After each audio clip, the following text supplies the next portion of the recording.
Olá, tudo bem?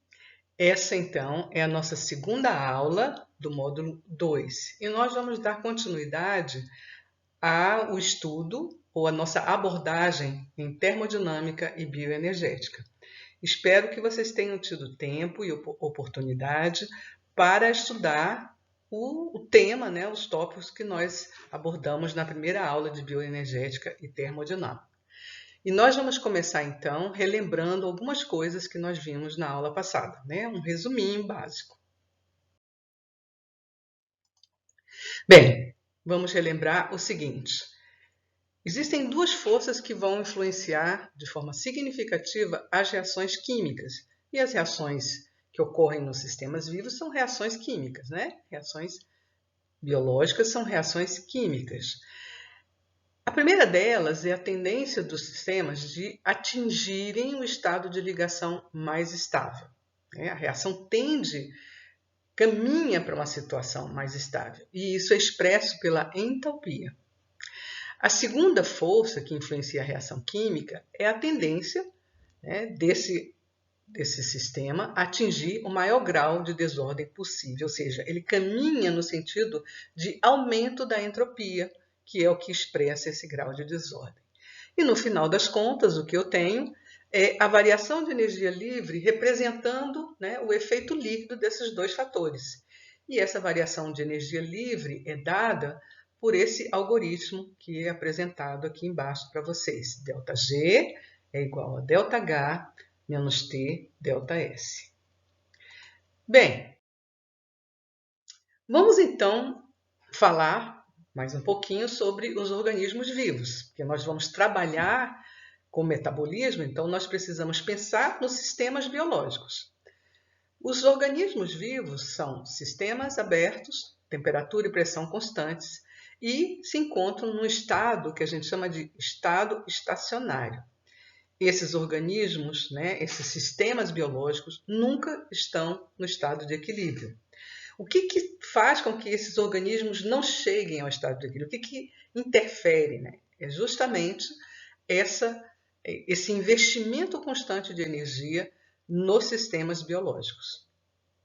Ou seja, vejam só, quando você tem um sistema e ele muda do estado inicial para o estado de equilíbrio, existe uma variação de energia. E essa variação de energia, ΔG, é o que representa a energia do sistema como um todo, a variação de energia.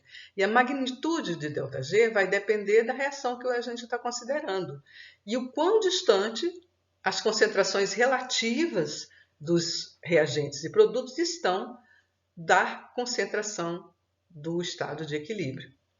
E também a gente precisa lembrar que cada composto envolvido nesse sistema contém uma quantidade de energia potencial que está relacionada com o número e o tipo de ligações.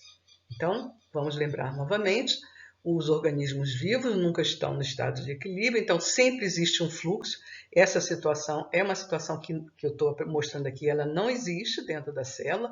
A situação na célula é essa aqui, você tem uma transformação ocorrendo num sentido, porque você tem um investimento constante de energia nestes processos para garantir que o organismo não chegue, ou seja, a reação não chegue à situação, ao estado de equilíbrio. Bem, vamos falar um pouquinho sobre os sistemas reagentes. Os sistemas reagentes, nesses sistemas, as concentrações de reagentes e produtos vão, então, tender, você tem uma reação acontecendo, e essa reação vai acontecer com a transformação, de forma que as concentrações caminhem para as concentrações do equilíbrio. No equilíbrio, a velocidade das reações direta e inversa são exatamente as mesmas e você não tem variação líquida no sistema. Então, as concentrações de reagentes e produtos no estado de equilíbrio vão definir a constante de equilíbrio. Então, a gente pode dizer que a constante de equilíbrio, para essa reação genérica apresentada aqui, a constante de equilíbrio vai ser o produto das concentrações dos produtos sobre o produto das concentrações dos reagentes A e B. certo? Então, essas concentrações de reagentes e produtos no estado de equilíbrio vão definir a constante de equilíbrio. Bem, vamos pensar então nos nossos sistemas, nos sistemas biológicos. Os sistemas biológicos eles estão fora do equilíbrio, mas existe uma tendência desses sistemas, das reações, caminharem, evoluírem na direção do equilíbrio. E essa tendência é uma força cuja intensidade dela vai ser expressa pela variação de energia livre, ΔG. Essa condição, né, as condições padrão de algumas reações, né, que são usadas normalmente, por exemplo, os químicos e físicos usam a variação de energia livre numa condição padrão que considera a concentração de H+, a concentração de hidrogênio, igual a 1 molar, então pH igual a 0.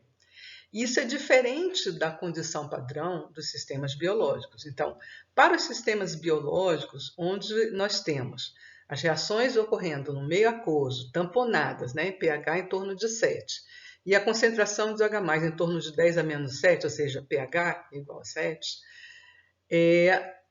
nós temos a definição de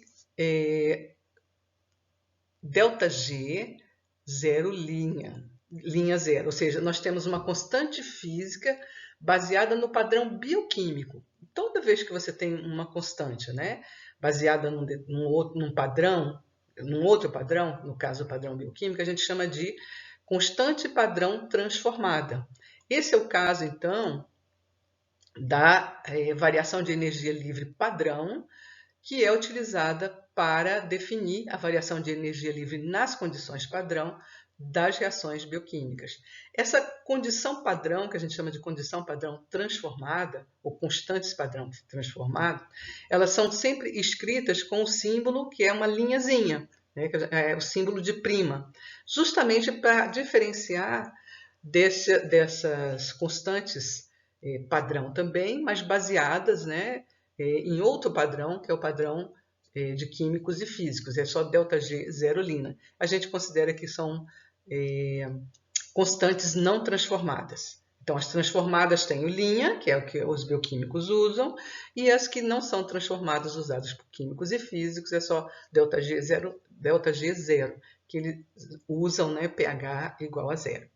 Bem, então vamos pensar nessas condições padrão. Temperatura de 25 graus Celsius, 298 Kelvin, pressão de uma atmosfera, pH 7, e isso aqui é muito importante, concentração de produtos igual à concentração de reagentes, igual a 1 mol por litro. Então, o que a gente tem, a definição de variação de energia livre padrão é justamente a força que impulsiona o sistema para o equilíbrio a partir desta condição padrão. Então, nós temos variação de energia livre padrão, ΔG linha zero, é uma constante característica para cada reação, da mesma forma que nós vamos ter a constante de equilíbrio, é uma constante também. Então, nós temos tabelas com as variações de energia livre padrão. Ok? Bem, então nós vamos trabalhar sempre com esse ΔG linha zero. Aqui nós temos uma equação, né, nesse slide, nós temos a representação de uma reação genérica e embaixo uma equação que relaciona ΔG e ΔG zero linha. Então, vamos pensar nessa reação genérica. Nós temos A e B dando C e D. Suponhamos que a reação caminha neste sentido de conversão de A e B para C e D. E nós temos a variação de energia livre descrita por esse algoritmo que vocês estão vendo aqui. ΔG é igual a ΔG linha zero mais a constante dos gases, temperatura, né, absoluta, e o logaritmo natural das concentrações de C e D sobre as concentrações dos reagentes A e B.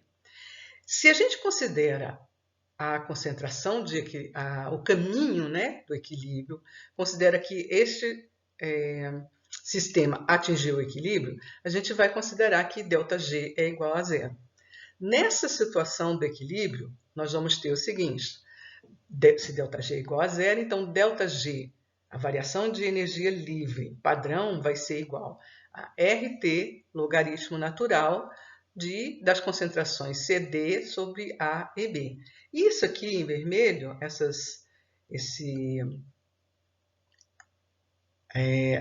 a concentração de CD sobre a concentração de A e B, esse conjunto aqui, né, representa justamente a constante de equilíbrio que nós vimos no slide anterior. Isso aqui, então, né, pode ser representado na equação abaixo. Nós podemos escrever essa equação 2 no formato da equação 3, ΔG, linha zero, variação de energia livre na condição padrão, é igual a menos RT, logaritmo natural da constante de equilíbrio. Mas, vamos pensar na seguinte coisa. Essa variação de energia livre, padrão, não é a variação de energia livre na condição real. Existe uma variação de energia livre na condição real. Agora, essa variação de energia livre, ela vai variando com as concentrações de substrato e produto. À medida que a reação ocorre, né, nesse sentido, da esquerda para a direita, como está escrito, nós vamos ter mudanças nos valores de C e D. Ok? Então, essa variação de energia livre, ela é negativa, né, porque ela está indo no caminho natural, no caminho espontâneo, e ela vai se aproximando de zero à medida que ela se aproxima das condições, né, padrão, das condições, desculpem, do equilíbrio. Então, A e B vão diminuindo e C e D vão aumentando se eu estou considerando esse caminho aqui. No equilíbrio eu tenho essa concentração, essa variação de energia livre igual a zero. Veja, eu posso calcular a variação de energia livre, ΔG? Sim, se eu tiver a constante de equilíbrio, a variação de energia livre na condição padrão é tabelada, eu posso fazer esse cálculo de ΔG. A questão é, esses valores, as concentrações de A e B e C e D, estão sempre variando na medida que o processo vai acontecendo. Então, é importante nós termos um valor fixo para a gente poder fazer comparações. A partir de ΔG fica bem difícil, certo? Então, essa variação de energia livre padrão é muito interessante para os bioquímicos poderem fazer as comparações de energia das reações que se processam no ambiente celular, no ambiente biológico. Aqui é mostrada uma tabela, essa tabela do Leininger, né, do livro Leininger, mostrando uma relação entre a constante de equilíbrio e a variação de energia livre padrão. Então, o que nós podemos ver? Né? O equilíbrio pode ser atingido com a reação se processando em qualquer um dos dois sentidos, se eu considero, né, o processo acontecendo. Então, veja só, se, né, na hora que atingir o equilíbrio, a concentração do produto é maior do que a concentração dos reagentes, então eu tenho o logaritmo da constante de equilíbrio menor do que 1, né?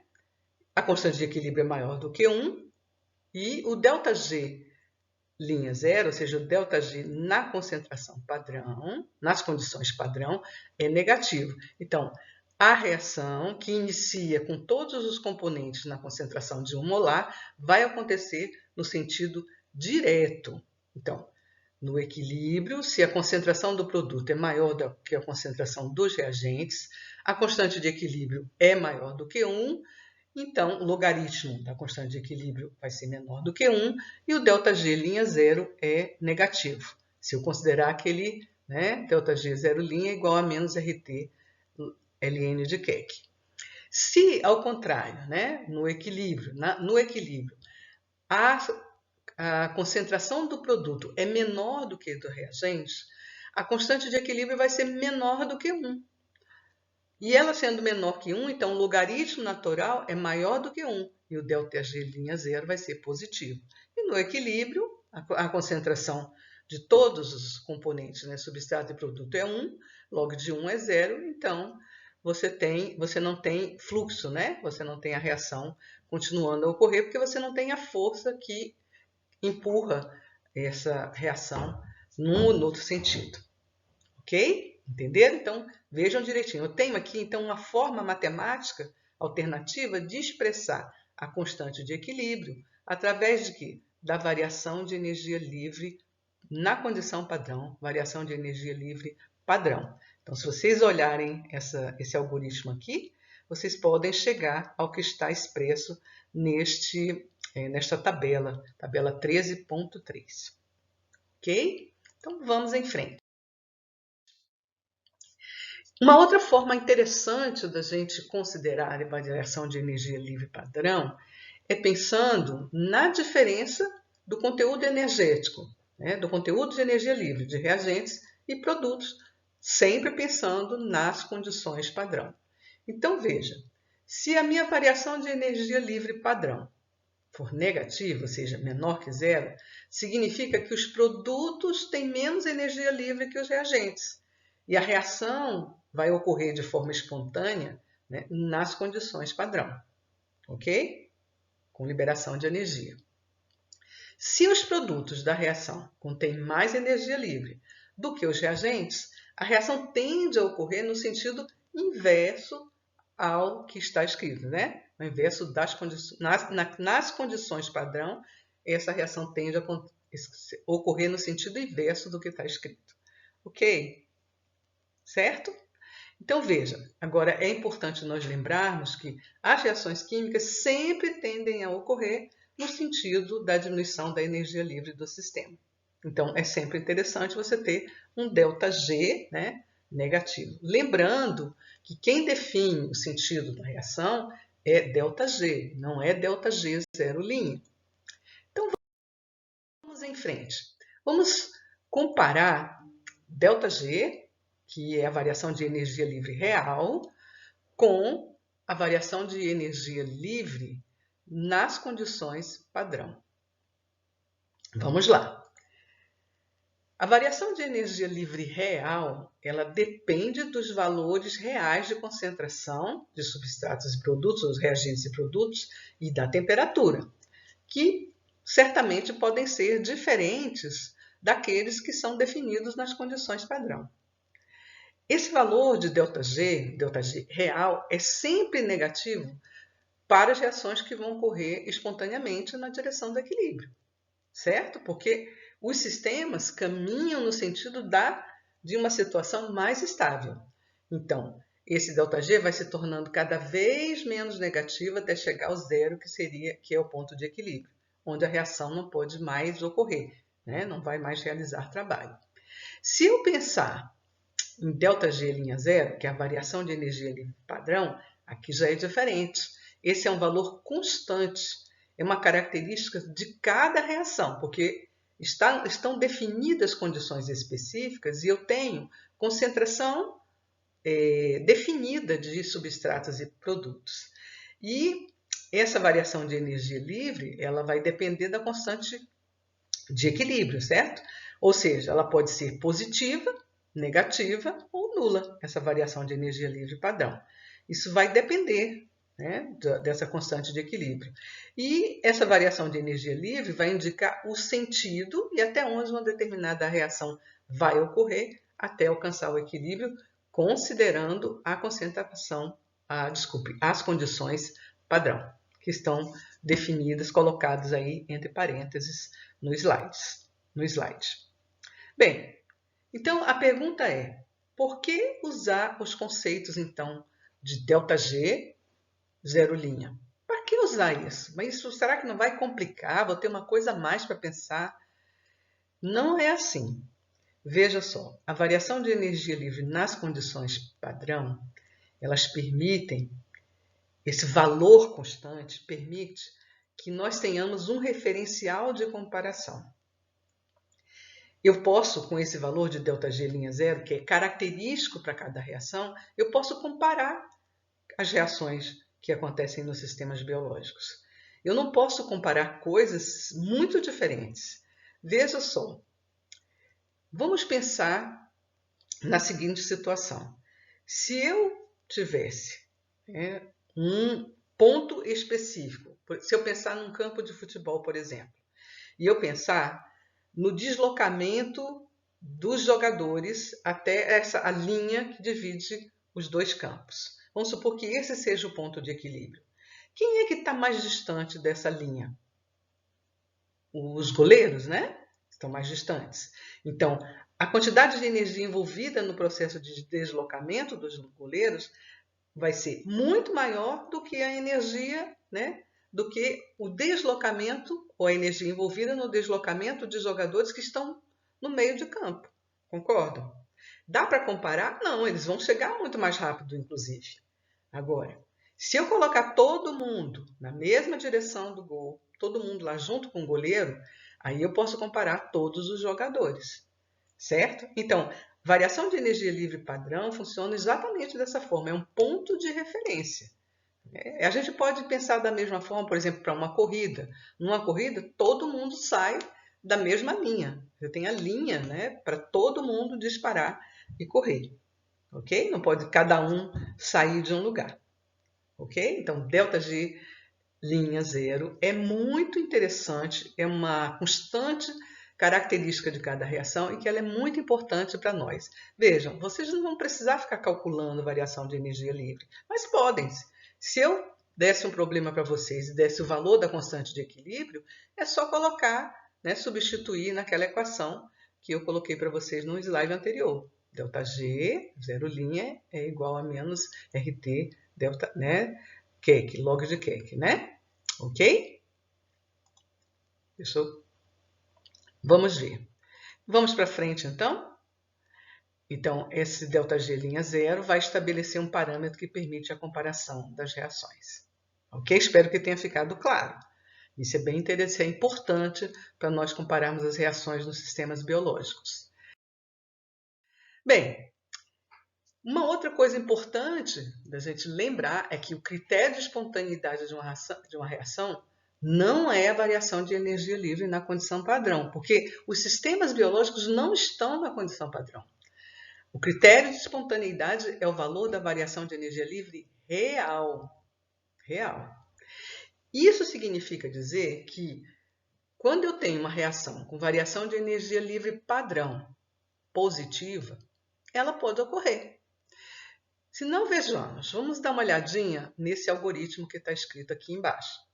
Vamos supor que ΔG' seja positivo. Será que ela pode ocorrer? Sim. Se ΔG for negativo, ela pode ocorrer. Quando é que ΔG vai ser negativo? Sempre que esse conjunto aqui, ó, RT, né, logaritmo natural da constante de equilíbrio, sempre que esse valor aqui for negativo e em valor absoluto for maior do que o valor de ΔG'0, ΔG vai ser negativo. Então, sim, mesmo que ΔG'0 seja positivo, de fato, né, na célula, na condição real, essa reação pode acontecer. Bem, vamos pontuar algumas coisas importantes, que é a questão dos processos que acontecem dentro das células, os processos metabólicos. Eles envolvem conversão de energia, então é uma conversão de energia, e em toda conversão de energia ocorre perda de energia, sempre. E também aumento da energia que não é útil, ou seja, a energia calorífica e a energia entrópica, ok? E isso é importante porque significa dizer que quando você lê uma variação de energia livre, aquele valor está representando a variação de energia, a energia máxima envolvida naquele sistema. Mas como os sistemas não conseguem, né, não tem como conservar toda a energia envolvida neste processo, porque não existe 100% de eficiência, de fato nós vamos ter uma variação. A variação é a mesma, mas o que é conservado não é a energia total, porque nós não temos sistemas com 100% de eficiência. Outra coisa importante é que reações que são termodinamicamente favoráveis, elas podem ser muito lentas. Ou seja, elas são termodinamicamente favoráveis, mas são cineticamente desfavoráveis. Nas células, tem como contornar essa questão, nós já conversamos sobre isso na aula passada, porque nós temos os catalisadores biológicos, que são as enzimas, que vão então diminuir a energia de ativação, ou diminuir a barreira energética, permitindo que o processo ocorra. Então, é sempre bom vocês lembrarem, né, dessas questões que nós estamos discutindo em relação à espontaneidade de uma reação, as diferenças entre ΔG e ΔG'0, enfim, lembrarem desses algoritmos que nós estamos conversando nesta aula. Bem, vamos então conversar um pouquinho sobre questões relativas a reações que são termodinamicamente desfavoráveis. Será que elas podem ocorrer? Como é que os sistemas biológicos contornam uma situação dessa, né? Quais são as estratégias usadas nos sistemas biológicos? Vamos ver um pouquinho disso? É bem interessante, bem interessante. Vamos fazer essa leitura pensando primeiro num sistema mecânico, né? Vamos dar um exemplo mecânico. Observem esse plano inclinado que está sendo mostrado aqui nessa figura. Esse plano inclinado está mostrando um objeto de massa m num plano inclinado, onde esse objeto tende a descer. Esse objeto tem a energia potencial, que está relacionado com a posição dele, a altura dele. A tendência desse objeto é o quê? Descer. Nessa descida, ele vai perder energia, você tem perda de energia potencial. Se ele estiver sozinho aqui e descer, ele vai perder energia potencial.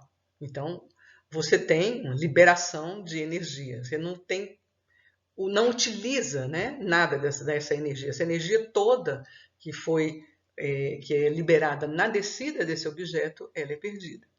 Ok? Você tem ΔG, né? A variação de energia livre negativa. Vamos ver aqui. Se eu pensar num objeto que está aqui embaixo, para ele subir, né, para ele subir esse plano inclinado, é necessário energia, porque eu tenho que realizar trabalho para levantar esse objeto. Mas qual seria a fonte de energia?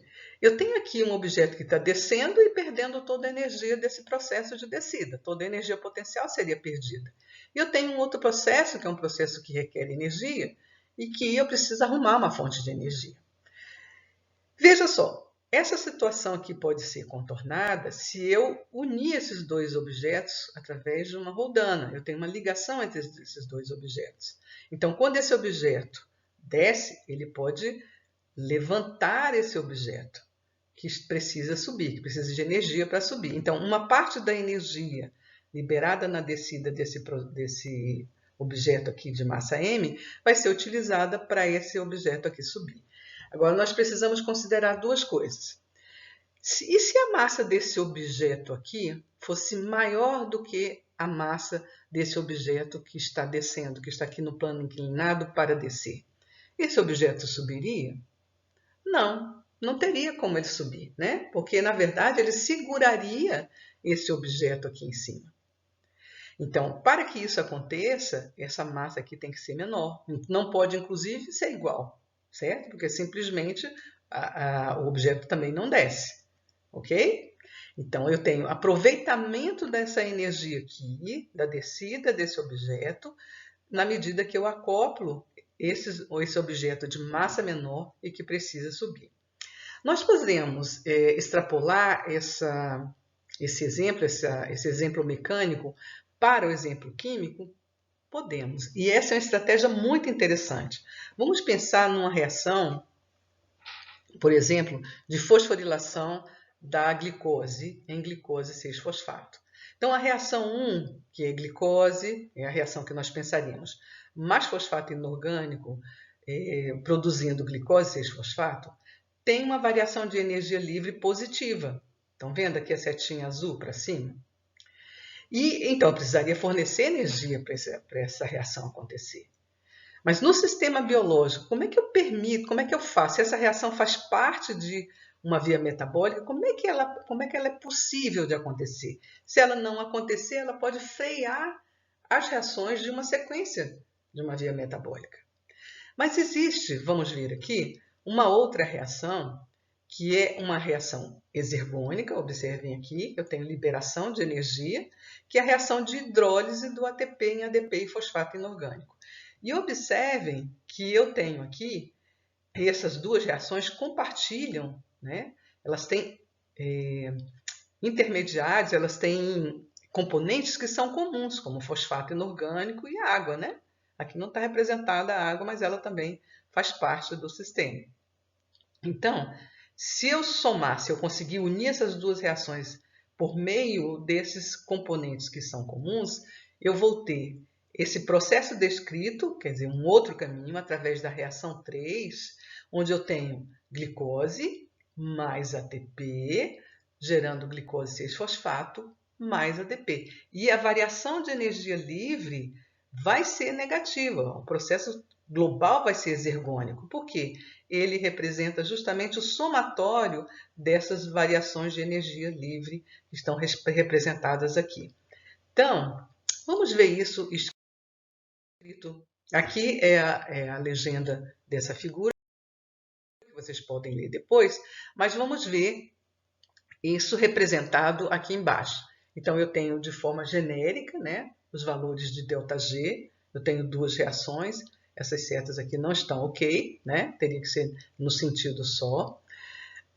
Cada reação tem sua variação de energia livre, sua constante de equilíbrio. Então, vamos ver aqui A dando B, B dando C. Então, eu tenho ΔG linha 0, 1 e 2. E tenho, né, a equação 3, que seria A gerando C.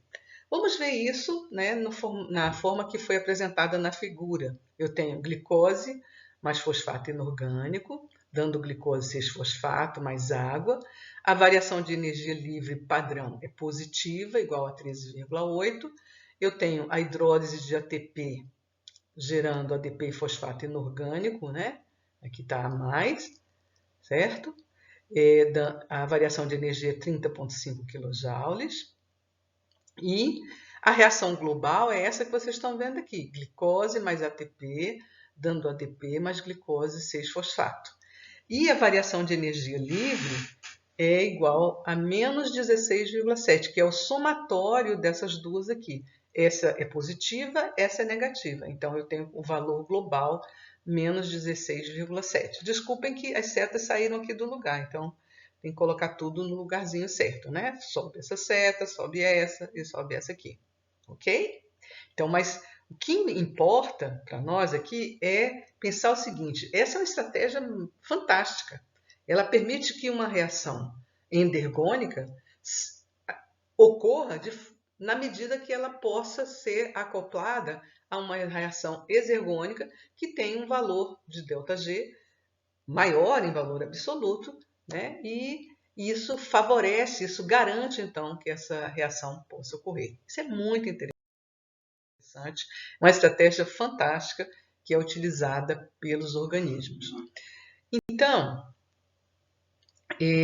se a gente então calcular a constante de equilíbrio dessa reação acoplada também, nós vamos verificar que a constante de equilíbrio encontrada vai ser o produto da constante de equilíbrio de cada uma das reações que foram acopladas. Então, a constante de equilíbrio vai ser multiplicada. Então, você vai ter um valor maior da constante de equilíbrio, e quanto maior é a constante de equilíbrio, maior é a energia liberada nas condições padrão para atingir o equilíbrio.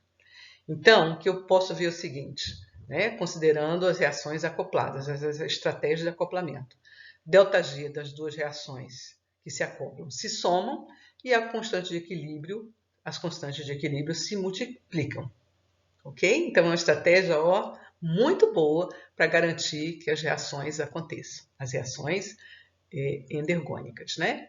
Então, a estratégia de acoplamento de reações que envolve intermediários comuns, ela é muito utilizada pelas células e permite, então, que esse processo, né, essa reação, que seria desfavorável termodinamicamente, ocorra dentro das células. Ok? Isso é Uma estratégia muito legal.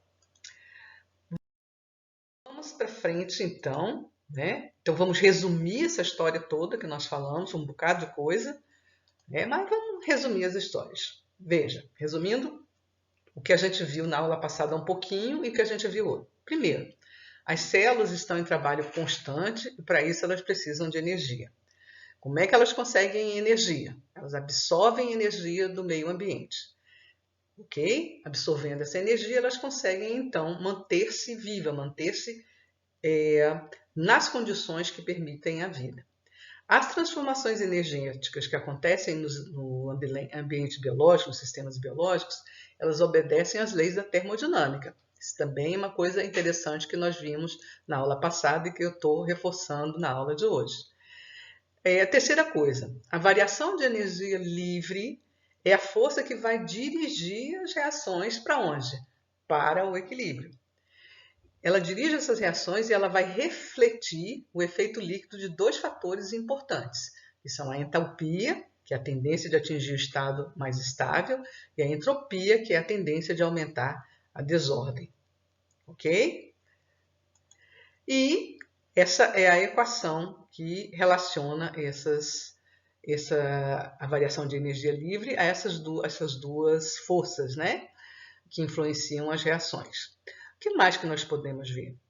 A variação de energia livre nas condições padrão, que também é variação de energia livre transformada, condição padrão transformada, é uma constante física, característica das reações. Ela pode ser calculada se eu tiver a constante de equilíbrio e ela é importante para nós podermos comparar as reações nos sistemas biológicos. Tá certo? A variação de energia livre real, ela é variável e depende da variação de energia livre padrão, ok? E depende, é claro, das concentrações de produtos e reagentes. Essa é a equação, é o algoritmo que relaciona, então, ΔG e ΔG zero linha. E, para finalizar, né, a variação de energia livre real não depende do caminho tomado para a reação ocorrer. Ok? A variação de energia livre, ela é a diferença entre a quantidade de energia no estado inicial e no estado final. São os dois estados considerados para você ter a variação de energia livre. Ok? Então, mesmo que uma reação seja acoplada, o que você vai ter no final, a diferença, né, a variação de energia livre vai ser exatamente a mesma. Ok? Então, nós terminamos a nossa aula de hoje, terminamos essa abordagem que envolve as questões energéticas e eu espero que tenha ajudado vocês a compreenderem direitinho como é que a gente vai fazer a leitura da energia envolvida nos processos biológicos e nós podemos tirar dúvidas em uma outra oportunidade, né, que nós teremos. Vamos esclarecer algumas coisas que tenham ficado em dúvida durante a nossa conversa. Ok? Muito obrigada e até breve, né? Na nossa próxima aula será sobre conceitos de metabolismo, vias metabólicas, as definições, ok? Então, aguardo vocês para a próxima aula. Um abraço a todos.